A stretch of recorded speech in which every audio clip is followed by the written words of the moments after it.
So to introduce our first speaker, I'm going to introduce my colleague and one of the participants in the Mellon Sawyer Seminar, Ana Rodriguez from the Department of Spanish and Portuguese. Thank you.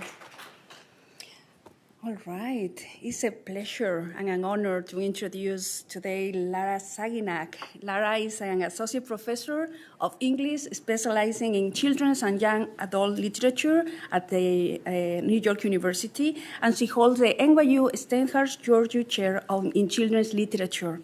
Professor Saguisag's research and teaching interests include children's literature, young adult literature, comics and graphic novels, and histories and theories of childhood. Her book, Incorrigibles and Innocents, Constructing Childhood and Citizenship in Progressive Era Comics, which was published by Rutgers University Press in 2018, received the Ray and Pat Brown Award for Best Single Work by one or more authors from the Popular Culture Association, and the Charles Hatfield Book Prize from the Comics Studies Society. Incorrigibles and Innocents was also nominated for a Will Eisner Comic Industry Award for Best Scholarly or Academic Work. In this book, she analyzes how child characters in comic strips expressed and complicated contemporary notions of who had the right to claim membership in a modernizing, expanding nation. Professor Saguisag grew up in the Philippines and decided to come to graduate school in the US because she felt she had to study in a country that had a rich history of children's literature. She has stated that it was being away from her home country that made her recognize and appreciate the complex and dynamic history of Filipinos' children's literature. She had to confront the colonial mentality that assumes that books published in the Philippines are inferior to those produced in the US and the UK. She believes that literatures produced in economically poor countries are often neglected in histories and criticism. She's hoping that her work at NYU can support scholars, authors, and illustrators from the Global South, highlight the diversity of children's stories and lived experiences around the world, and ultimately facilitate expansion of our definitions of children's literature. She's actually the author of several children's books, including Animal Games from 2016 and the award-winning Children of Two Seasons Poems for Young People from 2007, and currently serves on the board of directors of the Children's Literature Association. One of her current projects is a book manuscript that is tentatively titled When Oil and Childhood Mix, that examines the way fossil fuel industries are represented in children's books. She has given a lot of thought to the concept of creating justice pedagogies. Lara is interested in how, in teaching about climate change, we can integrate literature and the arts, encouraging climate activism. So she's looking at ways we can reorient teaching away from ideologies of extraction and accumulation and towards values such as renewal, reciprocity, repair, and community. Her talk today is titled The Filipino Wave, Comics and Racial Capitalism. Thank you so much, Professor Saguisag. Thank you, Anna, for that introduction. So I was like just listening to yourself being introduced and then realizing like, oh, what I have to talk today about has nothing to do with like the progressive era or climate change. But it does have a lot to do with justice, with economic justice in particular. So thank you everyone for being here. Good afternoon. Magandang hapon po. Thank you so much for welcoming me to Iowa. I'm especially grateful to all the folks who gave me this opportunity to expand on an idea that I have been long struggling with. So thank you to the University of Iowa's Obermann Center for Advanced Studies, to the Iowa City Public Library, Film Scene, and the Mellon Foundation. A special thanks to Anna Marino, Rachel Williams, Corey Creekmer, and Erin Hackathorn. And I'm especially grateful to Esther Claudio for her patience and her assistance. You're definitely one of the reasons I feel so welcomed and prepared for this weekend's event. So muchas gracias, Esther. My presentation today, so the seed for this project was planted a few years ago at the 2019 San Diego Comic-Con. So one of the panels I attended was intriguingly titled Seduction of the Immigrant, Filipino and Spanish Artists in 1970s American Comics. So the panel description that was published online promised discussions of, quote, how poaching foreign talent impacted indigenous industries, its influence on comic art and specific genres, and the negative impact on the artists' rights movement of that same period in the country. So, reading that description, I felt the panel just really called to me as at that time, I was thinking a lot about the entanglements of migration and labor, and about my own positionality as a Filipino who immigrated to the United States. So in other words, I was a person who grew up in the Philippines, and bore witness to the human, economic, and environmental toll of U.S. imperialism. And then suddenly I moved to the U.S. right into the heart of empire. So I was at that kind of like, just like thinking through those contradictions that I came across this panel. But at that panel, I felt like it really ended up being a celebratory history, as the presentation served up appreciations of the artwork and contributions of artists such as Tony De Zuniga, Nestor Redondo, Alfredo Alcala, and Alex Nino. And it seemed to me that the audience members, mostly Filipinos and Filipino Americans, did not mind this appreciative tone, as I think many of us were just buoyed to have this recognition of Filipino artists. My sense was that for most of us in the audience, the panel was exciting because it was a moment of representation, of recognition. This uncovering of comics' hidden history, I'm guessing, made many of us feel included in a space that had long felt very alienating for us.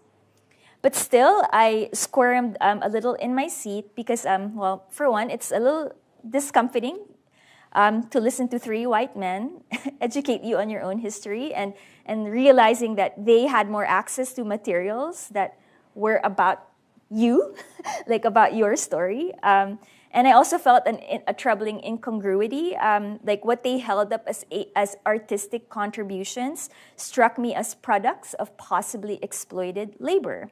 And so I began to look more into the historical context and conditions that shaped the Filipino artists' participation in and experiences in the U.S. comics industry. I'll pause here and just ask, like, I when I get excited, I tend to talk really fast. So am I talking at a good pace? Like, okay, good, thank you.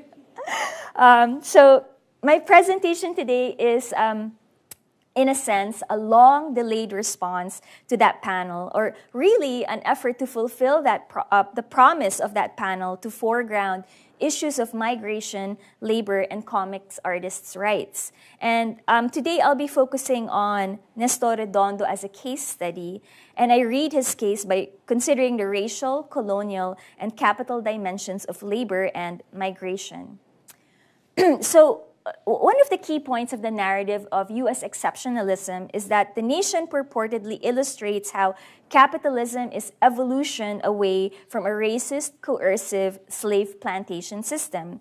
In a capitalist society, labor is supposedly freely given and is waged to enable wealth distribution.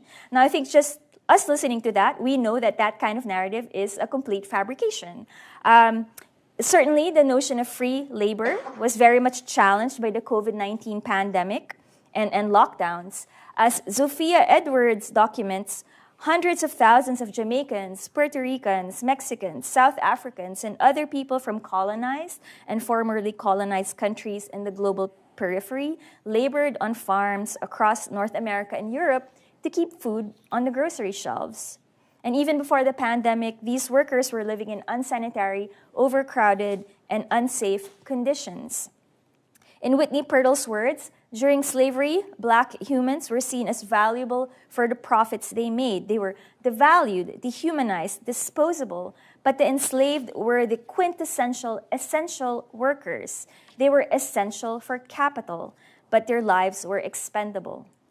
Today, Black and brown workers in the fields, those who are at the checkout counters, those who are packaging meat in unsanitary warehouses, those who are delivering our goods. They're essential to capitalist pursuits, but have been seen as wholly expendable because we're not protecting their health and well-being. So again, this is from Whitney Pirtle's work.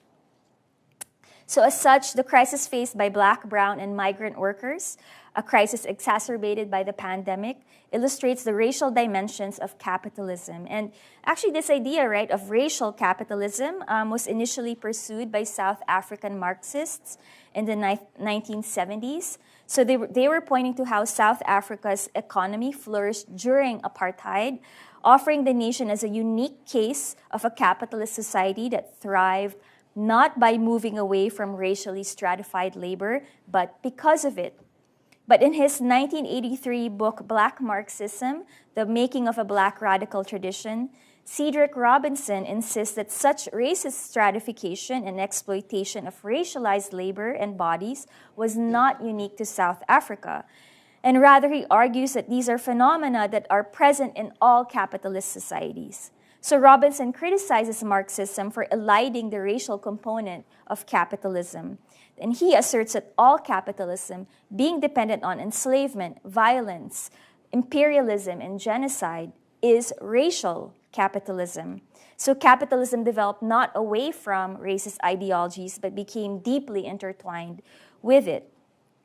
And Filipino and Filipino-American scholars of labor and migration have added to discourses of racial capitalism by examining the globalization of Filipino labor through the lens of U.S. imperialism. So as Robin Magalit Rodriguez argues, that the globalization of Filipino workers as short-term contract workers is directly tied to the neo-colonial relationship between the Philippine state and the United States. And more specifically, she maintains that Filipinos have labored for the U.S. empire for over a century. The Filipino plantation workers in Hawaii in the early 20th century find their equivalent in the globalized Filipino labor force in the 21st century. As Rodriguez puts it, the globalization of Filipinos is linked to the globalization of U.S. capital and the expansion of its military-industrial complex.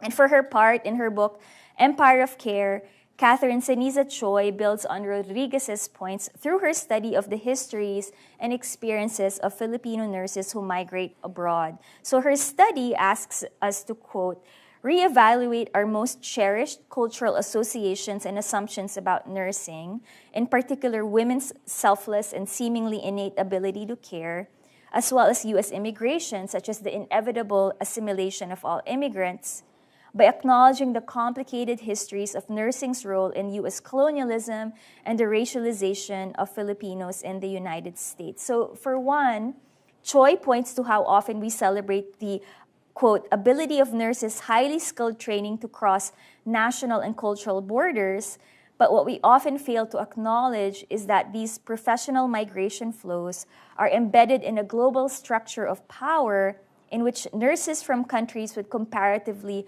higher, with comparatively even higher nursing shortages are migrating to provide professional nursing care for populations of primarily highly developed countries such as the US, the UK, and Canada.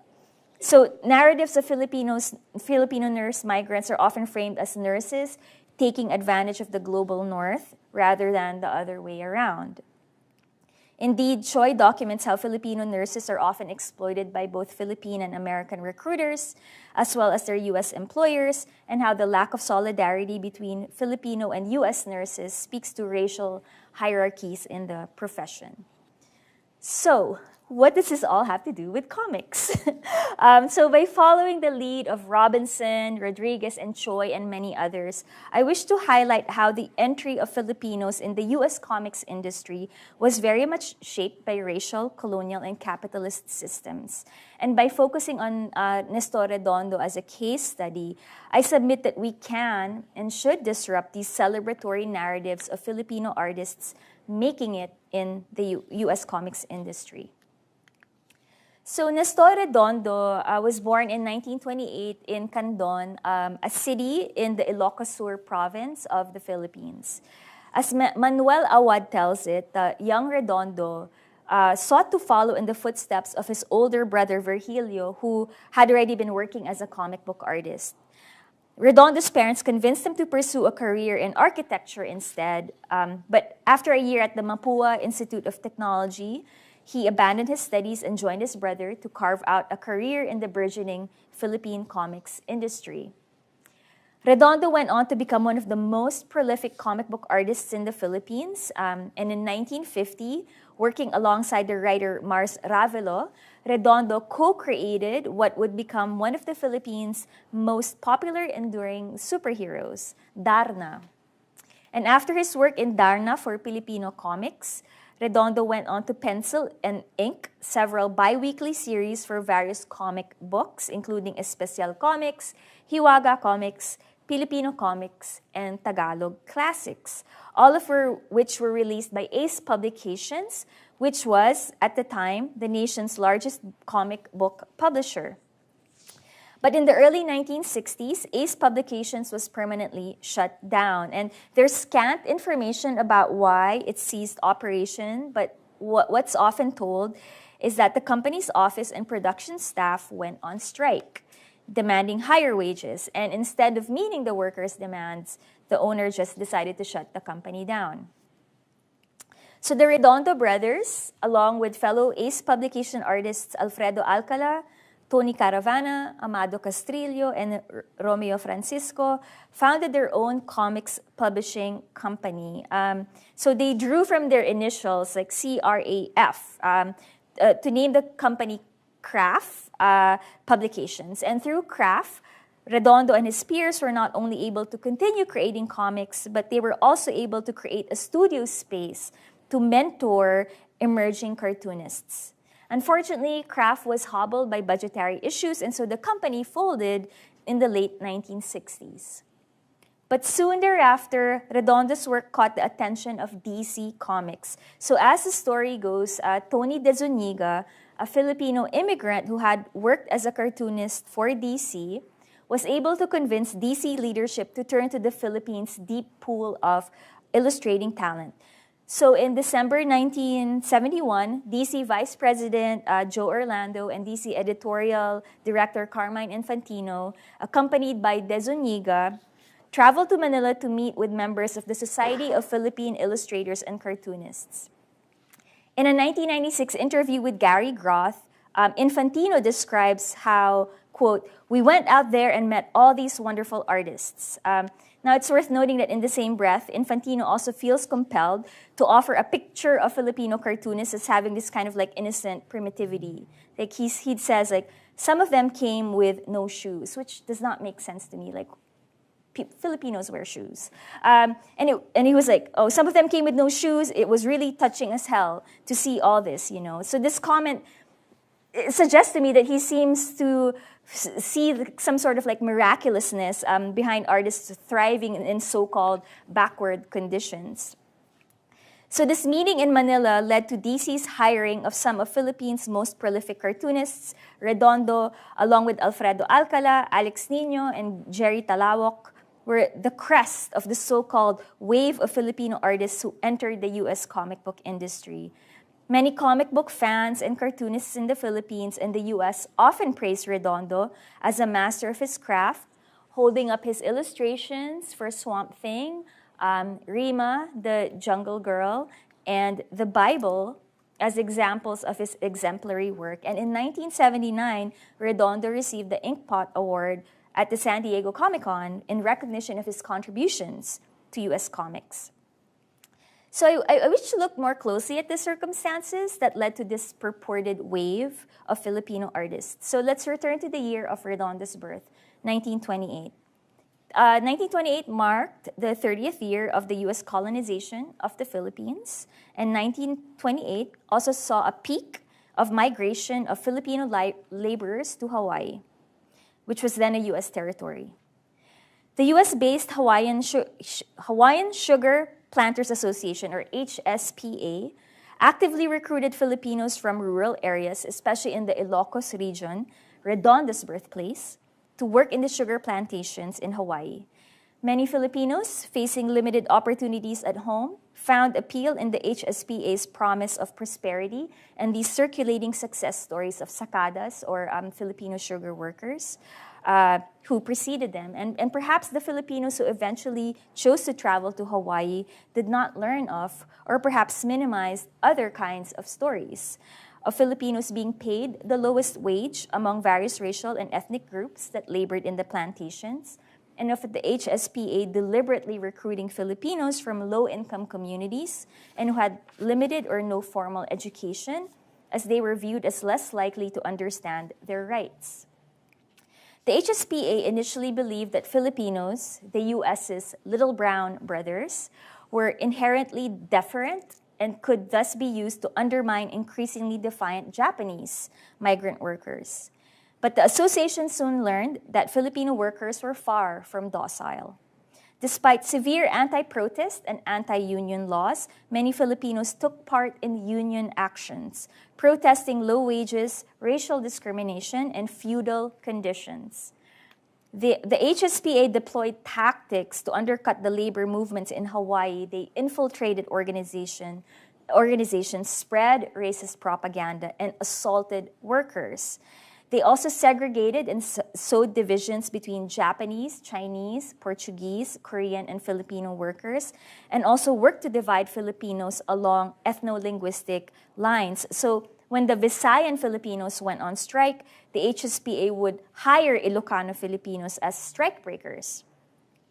The 1924 Battle of Hanapepe is often seen a point when the Filipino labor movement in Hawaii suffered a resounding defeat.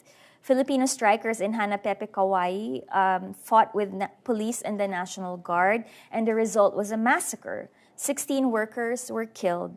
Around 60 Filipinos were sentenced to prison, including the labor leaders Pablo Manlapit and Cecil Basan, both of whom were convicted on false evidence and testimony.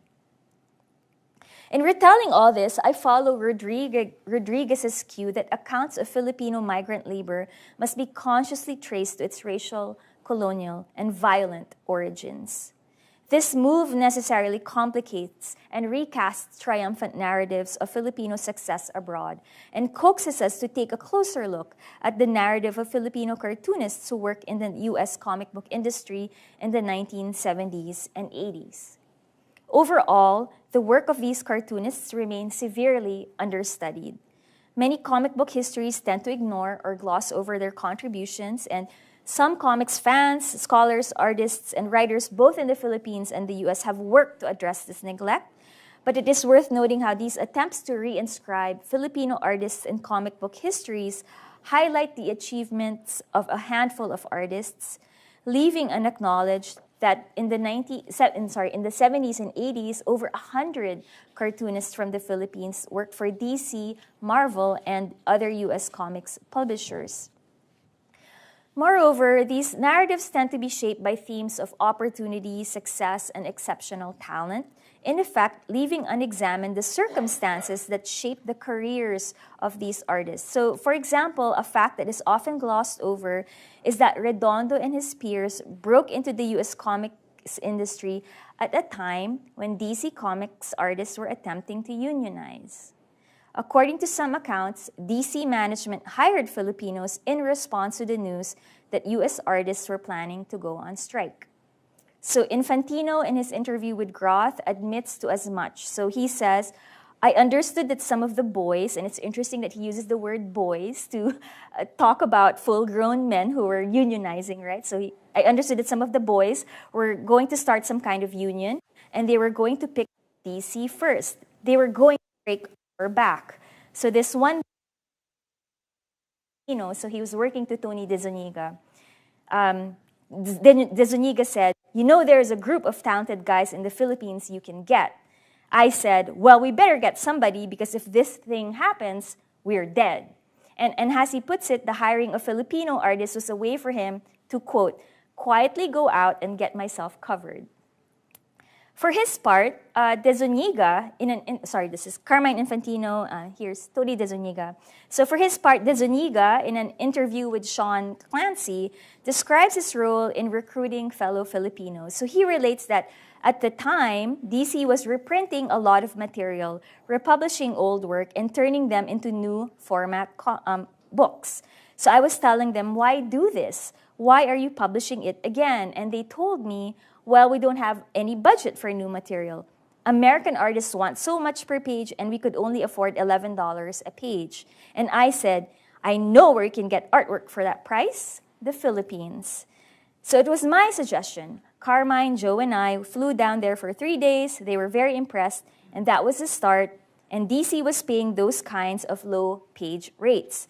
So now Infantino insists that DC paid Filipino artists what he calls a fair amount of $45 to $50 per page. And he even recalls how he was aghast to hear some Filipinos complain that DC was only paying them $5 per page, and accuses De Zuniga, who served as the agent for the artist, of ripping off his countrymen.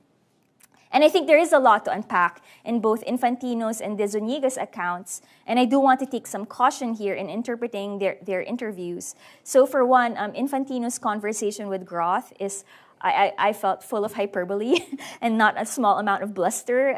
But what is striking to me is that in multiple instances throughout the interview, he expresses his view that artists who wish to address their working conditions are antagonistic to the industry.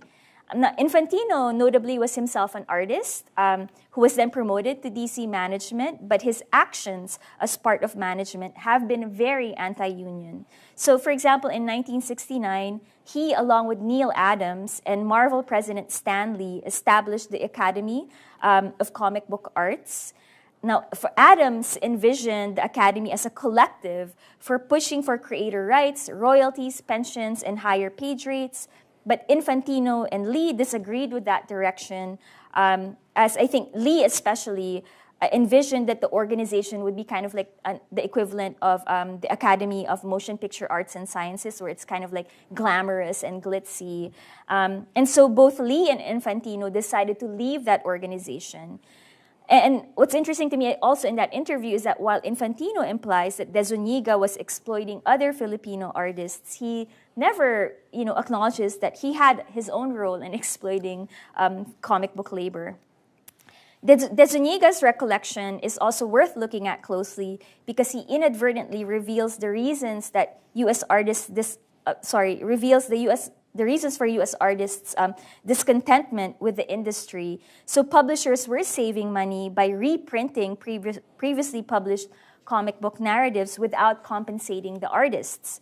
So as Stephen Bissett puts it, artists ended up competing with themselves as they would see reprints of previous work instead of being paid for new work.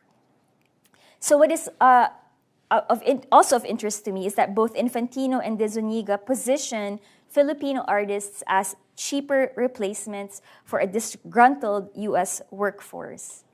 Moreover, in their accounts, both Infantino and De Zuniga describe how artists based in the Philippines would receive scripts by mail and send their illustrations also by mail.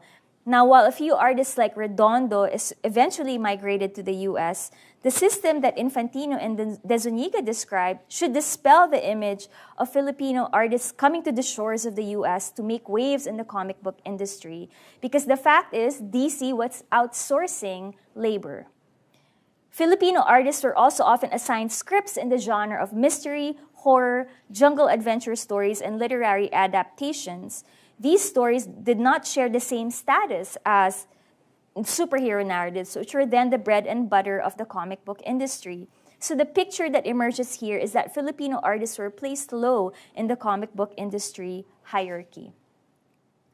The context of labor is by and large elided in histories and appreciations of the work of Filipino comics artists.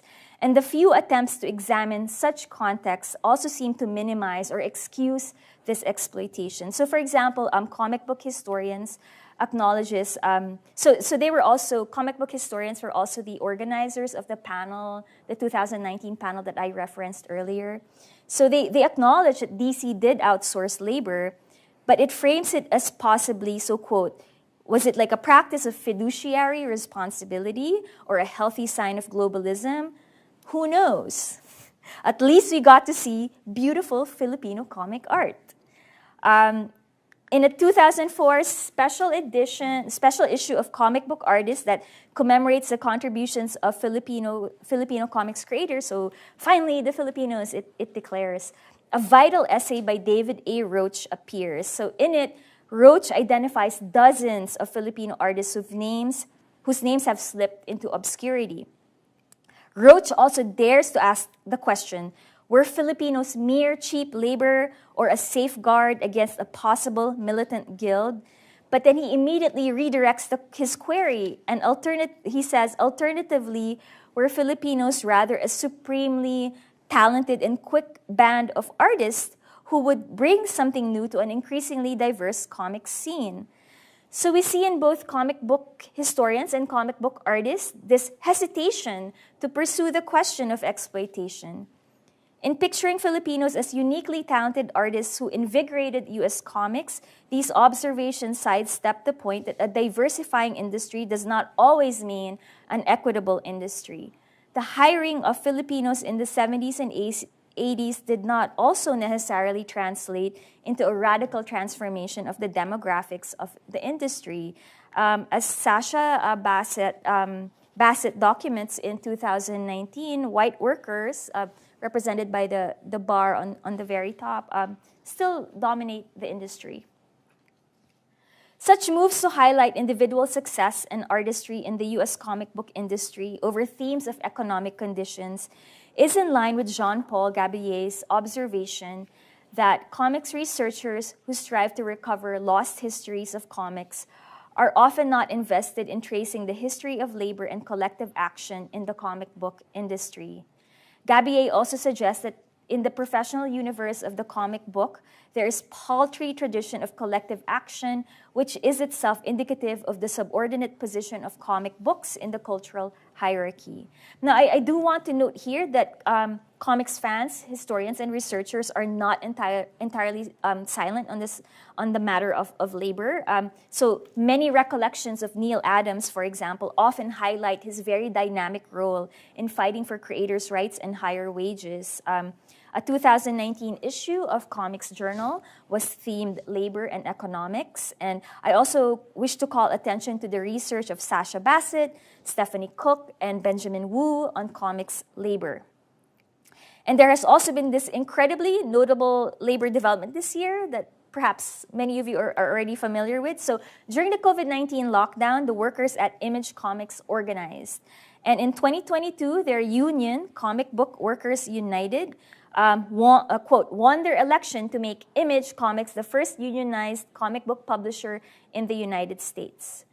So Image Comics, it is worth noting that this took place in Image Comics, which was formed in 1992 by artists who were increasingly discontented by Marvel and DC practices.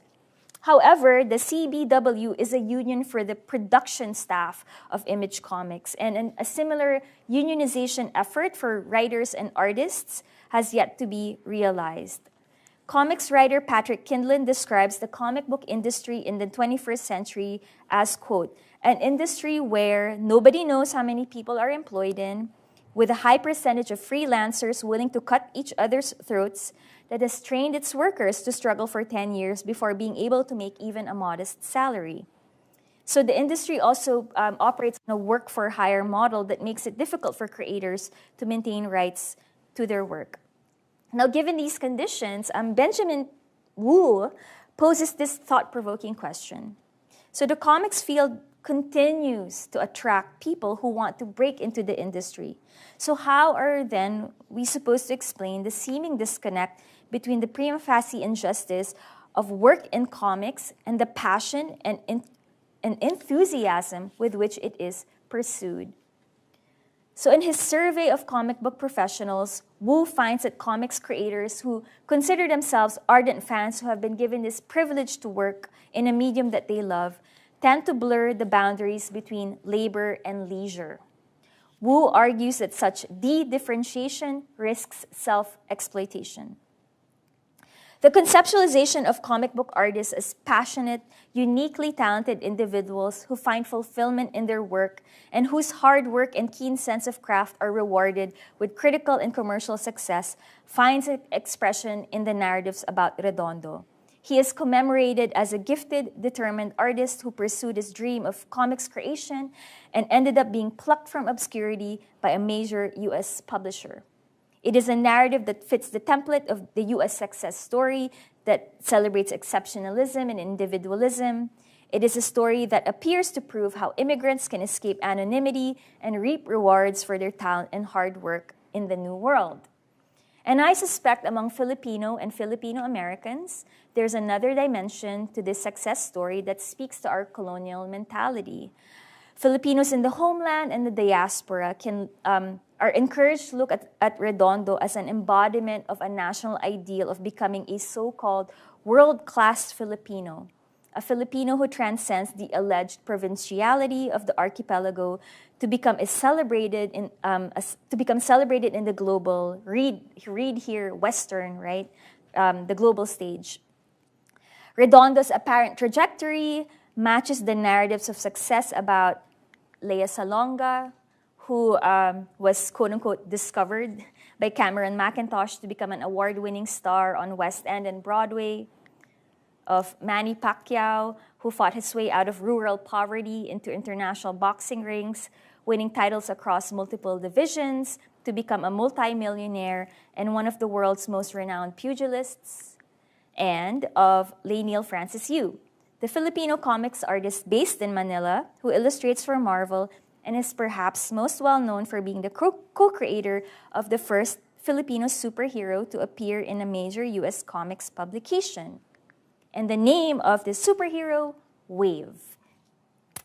But the celebration of Yu and the opportunities and accolades that have come his way may cloud the fact that the Filipino-American participation and representation in the comics industry remains relatively insignificant.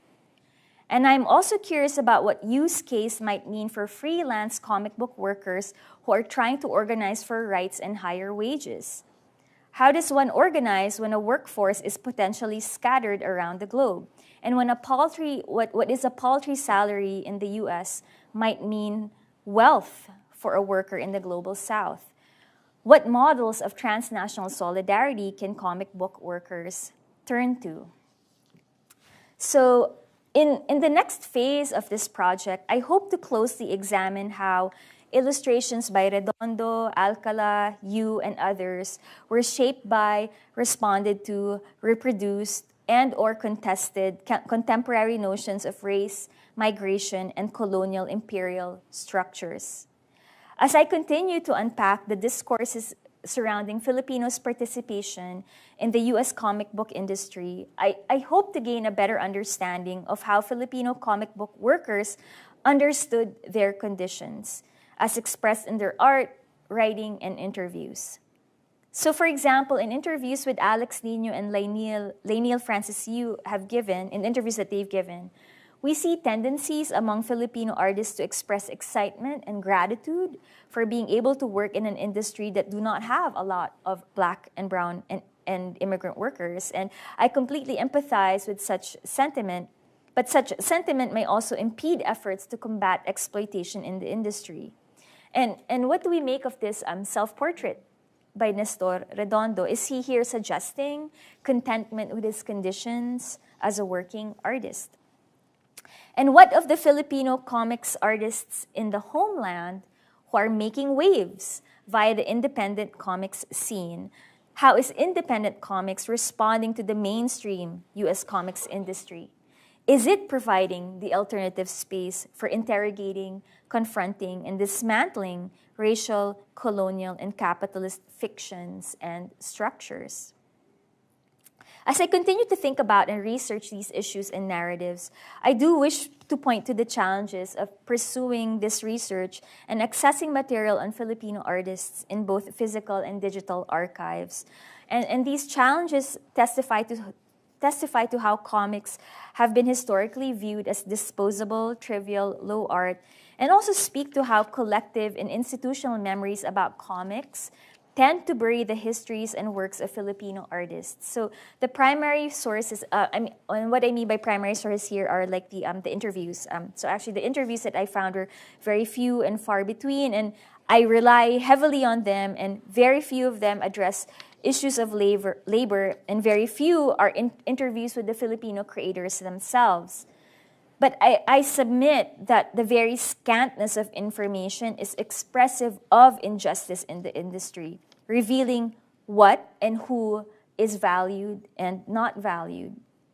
Moreover, it also points to the culture of secrecy in the industry. So as Bissett puts it, comics publishing profits from a culture of confidentiality, fragmenting its workforce so its members are unable to discuss and compare wages and work conditions. Benjamin Wu reminds us of Jason Toynbee's suggestion that creative work, such as writing and illustrating comics, may come close to an ideal of work as self-determined, gratifying, and liberating.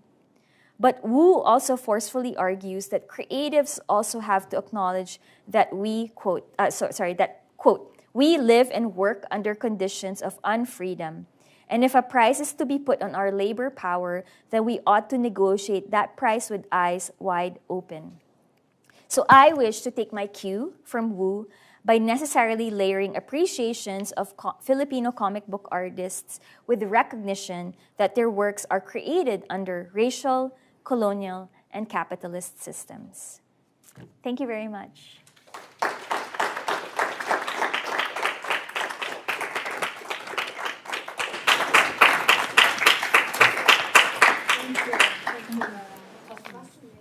Fascinating. We saw so many things. I'm very curious about, like, on your research, you were speaking about, like, relying on interviews. Did you were able to trace original art? Because what happened with the original art? They were sending the pieces to the US. They were working on the pages. Who is keeping that original art? You know, that's a really good question. So that's one of the challenges I'm finding. So actually, a lot of the secondary sources that I'm also relying on are folks who have been able to collect, it's like comic book fans in the US who have been able to collect these materials. So what I know of, and I've had to rely on Manuel Awad's collection of a lot of Nestor Redondo's art.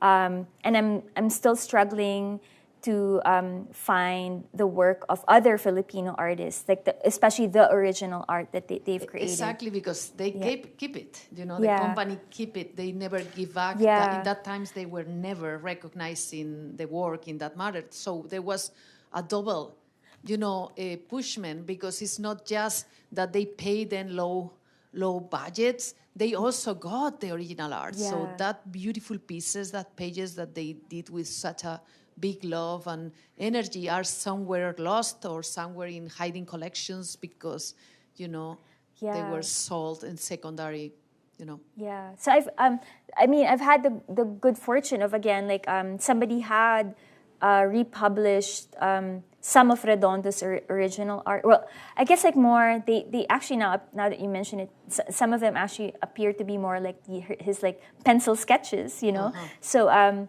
not even sure how they were translated later on into publication, or whether these were just like more of his kind of like his sketchbook, Thank you for bringing that up. Yeah. Exactly, because there is many levels. Sometimes they were sending pencils, so they were being inked by other people down in the US. So there is many level on the work group process of that. So try to trace all the elements to put it together. It's an amazing work. Thank you so much. No, thank you for that comment.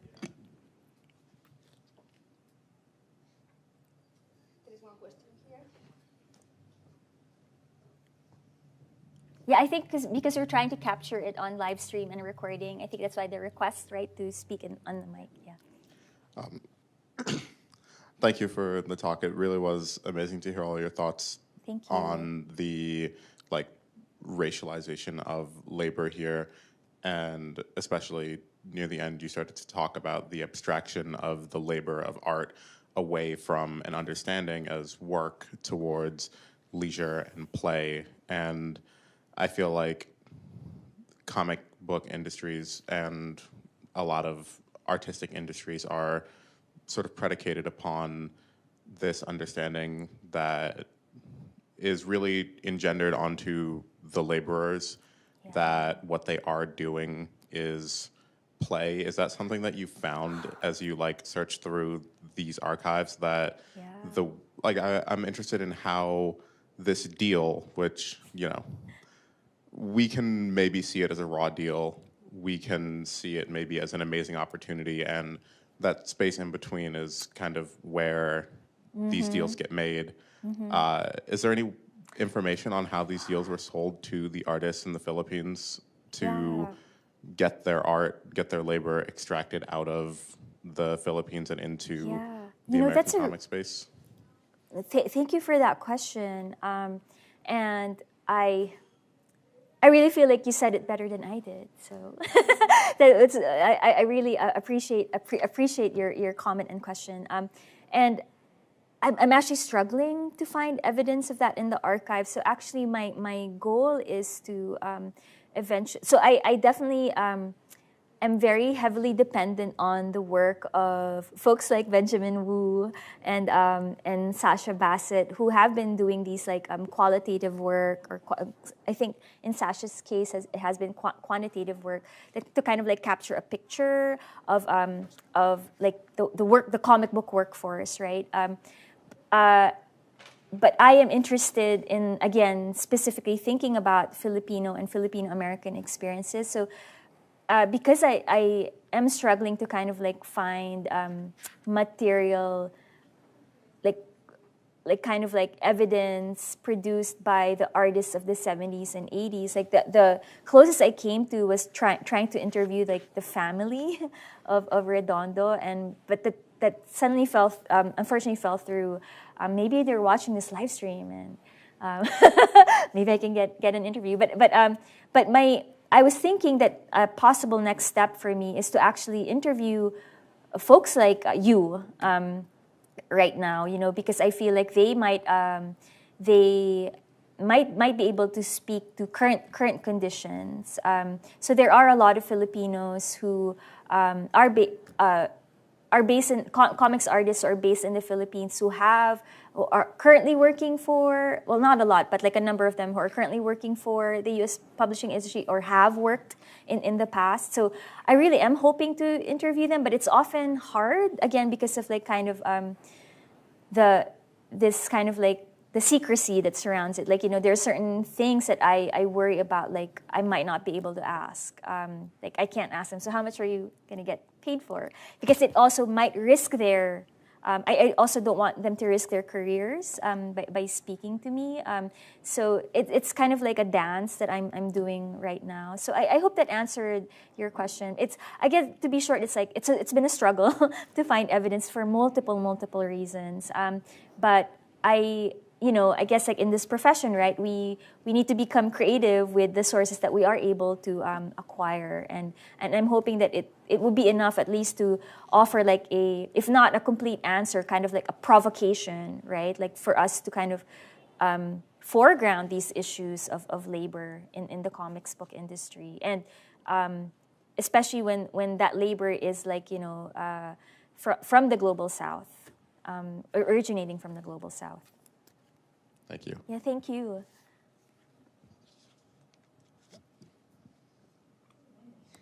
I'm going to be impolite and go off topic completely, just because the one axis that you didn't cover in your incredibly covering everything talk, there must be a word for that, was gender. And those of us who grew up in the United States, following the you know, from the 70s on, like me, and following events in the comics world, are well familiar with the long, slow, and still very, very fragmentary penetration of women into what remains one of the most male-dominated professions in the world. What's going on? What went on in the Philippines back in Redondo's day, and what's going on now? So thank you so much for that question. And it is unfortunate that I did not address that directly, because it is, I'm glad that you caught that this is an issue that needs to be also foregrounded, like the intersections of gender and class, of migration and labor. But to my mind, it was also a very, very male-dominated industry during Redondo's time. Just all the evidence that I've been uncovering and looking at our own histories, like the existing published histories of Filipino comics artists, we tend to celebrate and recognize all the men, the fantastic men who have created political cartoons, comic strips, etc. in the Philippines. And even I, anecdotally, growing up, all my favorite comics were created by male Filipino artists. What is exciting, that last slide I showed you, the Comic Kep, the organization in the Philippines, the independent Filipino comic scene, is just really, really exciting, because it is opening up, opportunities for many women, and also for a country that is very severely Catholic. It has become a fantastic space for LGBTQIA and non-binary artists. So I say that it is very exciting. I am curious, though, to see whether, how the sexism and patriarchy lingers in the independent comic scene. I unfortunately, because I don't spend a lot of time in the Philippines, one of my goals is eventually to go to their conventions, just to see even how, the space is used to kind of to see who is prioritized at these conventions. But I do, there are many, many exciting developments in the independent comic scene in the Philippines, and many of them are being spearheaded by women artists and queer artists. Yeah, so thank you for that question. Hopefully the women aren't working for less than what the men are getting. Yes, I agree with that. Before my question, it strikes me, and now we're able to talk about Linda Berry as Filipina as well, so kind of in a different realm. But I want to affirm with others, this is just a wonderful talk, really groundbreaking, I think. And you mentioned along the way something that intrigued me, that the Filipino artists were often thought to be appropriate for certain genres. Yeah. And sort of like the B list, not given Batman, not given Superman. Is there any other sense or discourse around why, on the one hand, DC desperately needs these artists, but at the same time, it's not going to trust them with, the big names. Is there any sense? And actually, I, as a younger fan, I remember having the sense there was a sort of, language that, the Filipino artists are really good with horror. Horror comics are, their real skill. But I'm curious about the genre association, and maybe there's a gender component to that as well. Yeah. I will have to think more closely about that. Because that's a really good question. Because I guess as I mentioned, it's kind of like this. It's an expression of the kind of the racialized hierarchies in the comic book industry. Let's give the B list genres to the Filipinos, right? But I do, now your question, I want to pursue that and think about whether there was this kind of association of, because I guess what I want to say is that many Filipinos that they hired were working in various genres in the Philippines, including superhero comics. And I wonder whether, they just encountered they do seem especially skilled in jungle adventure narratives. So it's natural to give them these kinds of work. So no, thank you for that, because to be honest, I have not really thought about that perspective, but I will revisit like these kind of like compare and contrast, like kind of the major kind of like the works that Filipinos were producing in the homeland, and see like how they were assumed to be more skilled in certain genres because of that work. So yeah, that's a really good question. And sorry, I'm unable to like fully answer it, because now I'm also just thinking about it. Yeah.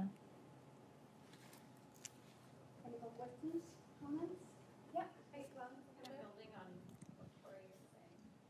So, thank you for this wonderful talk. I was also just kind of along with what Corey was just saying. I was wondering about art style, and if there was, so what you were laying out really, this excellent kind of build-up or introduction to talking about the comics industry, thinking about this really complex relationship between exploitation of labor and sort of expectations for a sort of assimilation. And I'm wondering if there was sort of a similar attitude toward Filipino comic artists and their style, and what was maybe expected, or if there were any sort of structure around how, the types of art style that people were looking for. Yeah, that's again another great question, because I'm realizing that most of the appreciations of the work, discussions of style that I am encountering have been written by folks, like writing in the 90s and the aughts, like, so of the moment, like I would love to be able to kind of like find more material, say about like how, say, Infantino himself kind of like approach their art, or kind of like define the art of like Redondo or Nino, because again, I think most of the appreciations that I'm reading now are kind of like these looking back at their work. But what I did notice, and this is my own analysis, is that, well, specifically with Redondo's work, is that it's I guess like it's something I'm having a difficult time also like accepting, right? In a way, kind of, I feel like I want to be critical of his work, but also like part of me is like, I want to protect this man. Like so I feel like but I really want to be more. So this is, to be honest, like a struggle I'm going through. But it is troubling to me that it's very the gender stereotypes that he like repeats he reproduces in his work. The colonial stereotypes, like like the image of like indigenous folks that the indigenous peoples that he reproduces in his work, kind of like the noble savage stereotype. It's something I think I've been putting off, because to be honest, I'm again, I want to exercise criticism and careful reading when I look at his work, and I'm kind of afraid to see what I'll find, so, but thank you for that question.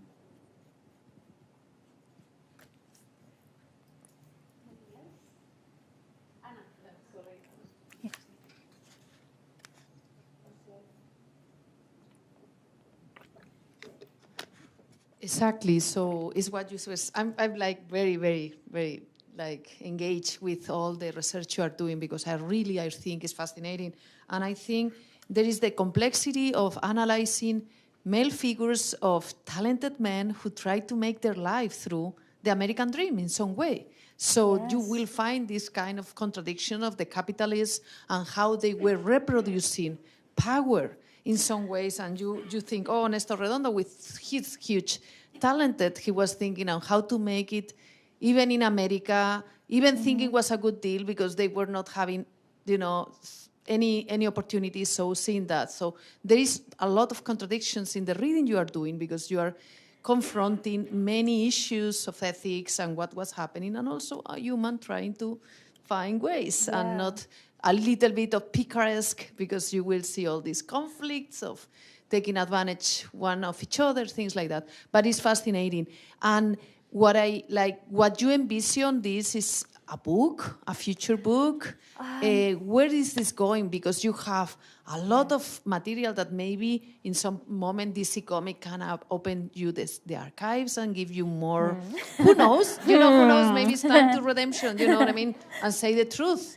Like maybe you I can go to Michigan State. Michigan, so, but you know what I mean? But you are going to have to trace on one the original art, another way letters or any correspondence or any contracts, if there was contracts, the life of these men what they were doing and questioning what kind of reference they were having about the American dream and how they were perceiving themselves. Also, go back to the Philippines and see what trace of the artists there is, what families having, is there in a library or any collector who can provide you, and also to compare with today. How is the situation now with Filipino artists and how they see the relationship with the United States? Yeah, so I'm glad that you asked that question, and made also amazing suggestions, because so definitely I should have mentioned this earlier, I am definitely going to be building on the work of some Filipino historians, fans, and artists in the Philippines who had started kind of recovering and reproducing online some of these pages and these histories. But as far as I know, these sites have not been updated in years. So, I would love to kind of continue their work, and I am imagining this to be made in a form that is public facing. So I'm going to be very inspired by your own work, Anna. Because I am looking at ways to make this more available to a wider public, and rather than just being published as an academic book. Also because it will be kind of heavy on visuals and kind of having readers engage with the materials themselves with hopefully very little intervention for me, right? I could just provide context and allow folks to kind of offer their own thoughts on these materials. I am really one thing I'm trying to figure out whether it's going to work on this platform, but I had been thinking about putting it on Manifold to make it publicly accessible. And I know you can do a lot of things in Manifold, so that is one thing I am looking at the moment. But I was excited to hear about your traveling exhibit, so now I'm starting to also think about that.